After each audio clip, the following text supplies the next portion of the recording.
Olá, leitores, tudo bem? Hoje eu vou panfletar fantasia nacional, então se tu curte esse gênero, esse vídeo é pra você. A última fantasia nacional que eu li, que também se tornou a minha preferida, é Cidade dos Renascidos, da Amanda Peres. E o que a gente vai encontrar nesse livro?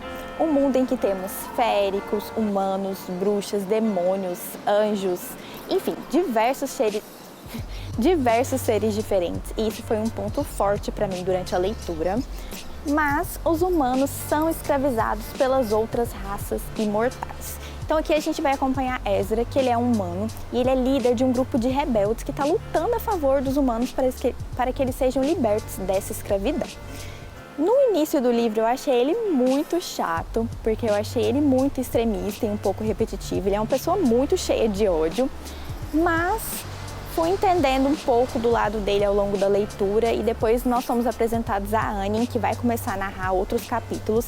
E a partir disso eu pude ver personagens do ponto de vista dela, então isso trouxe algumas revelações importantes para o contexto da leitura. E assim, eu não vou dizer spoiler, mas esse livro é um livro que é repleto de plot twists. Então depois desse início contextualizando um pouco sobre os personagens, sobre esse mundo em que eles vivem, nós temos várias cenas de ação. E quando eu cheguei nessa parte eu fiquei, meu Deus, e aí, o que tem para acontecer? Porque supostamente um grande problema foi resolvido.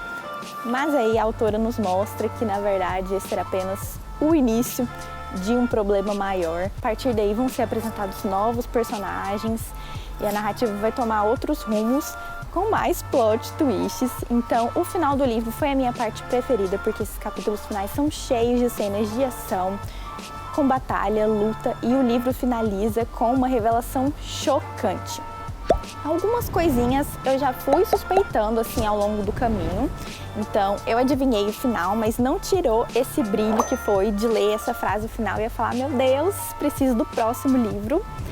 E o próximo livro, a notícia boa é que ele já foi escrito, então esse é o primeiro de uma trilogia, a autora já escreveu todos, então para nós leitores só resta aguardar a publicação dos demais. E eu vou ler aqui um dos meus trechos preferidos, que é: eu adoraria ser quem o mundo estava dizendo que eu era. Talvez, quem sabe assim, eu conseguisse ter uma noite inteira de sonhos tranquilos, sem sangue, torturas e sofrimentos. Então, eu avaliei esse livro com nota 5 de 5 de experiência de leitura e favoritei, como eu comentei anteriormente. Outro livro que está entre os meus favoritos é O Cavaleiro Verde. E aqui nós não temos magia, mas nós temos muita ação e eu curti muito isso na história. A protagonista, ela é uma mocinha muito forte, decidida de si. Ela foi enganada e, para isso, ela vai ter que lutar muito, literalmente, para conquistar o que ela quer. Então, o grande enredo desse livro é que numa cidade medieval vai acontecer um torneio de cavaleiros. E uma coisa muito legal que eu curti nessa história é que a gente vai vendo que cada cavaleiro tem a sua motivação que para ele é válida. Então, ao longo da história, você vai ficando em dúvida quem que vai vencer. Eu gostei muito da escrita da autora e esse é um livro que me passou um pouco de vibes de Mulan, com um certo casal aí que eu shippei bastante. E o final deixou um gostinho de quero mais. Um dos trechos preferidos que eu marquei é justamente sobre a protagonista. Alexandra bem queria poder levar uma vida suave como aquele tecido, mas ela não era feita da mesma substância delicada, e a frieza rígida do metal esverdeado pela corrosão tinha propostas mais interessantes. Então, se tu curte livros nessa vibe medieval, com batalhas, esse é o livro certo para você ler.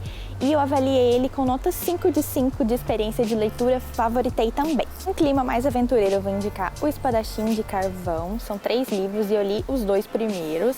E eu gostei muito desse protagonista, porque ele é um protagonista leitor. Já vou até ler um dos trechos que eu marquei, que é esse daqui.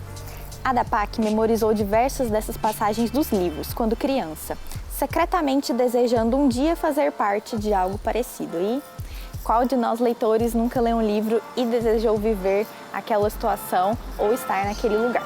Portanto, esse foi um livro que eu fiquei presa na leitura do início ao fim. Aqui nós temos uma técnica narrativa que eu gosto bastante, que é alternar o passado e o presente. Então a gente vai pegando as explicações assim aos pouquinhos do que está acontecendo e vendo as coisas se encaixando durante a história. Esse livro tem cenas de ação, tem várias coisas acontecendo e o final é aquele tipo de final que tem um gancho que você fica querendo, e agora? O que o protagonista vai fazer? O que vai rolar no próximo? Essa história eu avaliei com nota 4,5 de 5 e fica aqui a minha recomendação. E agora mais uma dica de livro em que o ponto forte são as cenas de luta, na minha opinião, que é Gaian, o Reinício. Esse é o tipo de história que na primeira frase já me prendeu e eu fiquei querendo saber o que ia acontecer. Então o início dele é muito cheio de acontecimentos, já começa numa batalha e apesar de eu não saber por que eles estavam lutando, que batalha era aquela, o que estava acontecendo ali, eu me vi curiosa para continuar lendo e torcendo pelos personagens descritos nesse momento. Já começa assim: corram, corram, gritou uma mulher. E aí vai a descrição da luta. Então nesse livro o autor vai jogar acontecimentos que vão sendo explicados pouco a pouco na narrativa, então foi mantendo a minha curiosidade de continuar lendo até o final. E como é fantasia, existe uma regra secreta, eu acho, de que toda fantasia tem que ter uma coleção, então esse também é o primeiro. Então por isso ele vai ter um sentimento mais de introdução aos personagens, ao contexto, de entender o que está rolando e deixar assim uma dúvida no ar de qual vai ser a batalha seguinte, o que vai acontecer, qual vai ser o destino desses personagens. Um dos trechos que eu marquei é esse daqui. O maior desafio de todos é vencer a si próprio. Isso é especialmente válido para vocês, dotados de enormes responsabilidades e capacidades extraordinárias. O mais árduo desafio para vocês será se tornarem verdadeiramente guerreiros sagrados.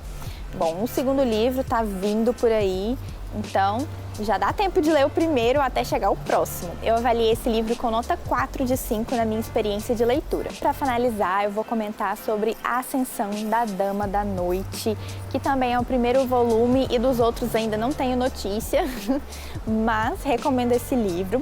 Aqui nós não temos cenas de ação nem nada muito chocante, então não é aquela leitura que eu fiquei ávida assim, esperando pelo próximo acontecimento. Mas eu curti muito todos os personagens e eles são muito bem construídos. E isso é algo chocante, todos os personagens me conquistarem. Uma coisa legal que esse autor fez é porque não existe um personagem que é totalmente bom, totalmente mal. Ele vai lá, faz uma coisa e você fica revoltado, depois ele vai lá e faz outra e você já tá amando o personagem. Então assim, tem uma personagem em especial que ela é tida mais como vilã e ela foi a minha preferida, então eu torço para que ela faça muitas coisas chocantes nos próximos livros, porque o finalzinho dá a entender que isso vai rolar, mas não sei, né? Aguardando aí o próximo livro. Como eu comentei, não tem muita ação, mas tem muita magia e temos diferentes seres aí nesse livro. Não vou dar spoiler porque um dos personagens é um mistério, nem ele mesmo sabe o que ele é. Em um momento isso vai ser revelado. E além da construção dos personagens, uma coisa que eu curti muito foi a descrição de cenários. Então tem uma descrição de biblioteca que eu amei nesse livro. E fica aqui a minha recomendação. Eu avaliei também com nota 4 de 5 a minha experiência de leitura e um dos trechos que eu marquei é esse daqui. Muitos vão duvidar das suas capacidades, do seu poder e até de quem você é. Mantenha sempre a fama de que está pronta para a guerra e preparada para vencer. Bom, então essas foram as minhas recomendações de fantasias nacionais. Infelizmente eu percebi agora que nenhuma é volume único, então talvez você comece e sofra esperando a continuação. Mas recomendo ler mesmo assim, porque são experiências muito boas de leitura e de mundos criados por autores nacionais. E é isso, me conta aqui se você já leu algum desses livros, se ficou com vontade de ler algum que eu comentei. Beijos e até mais!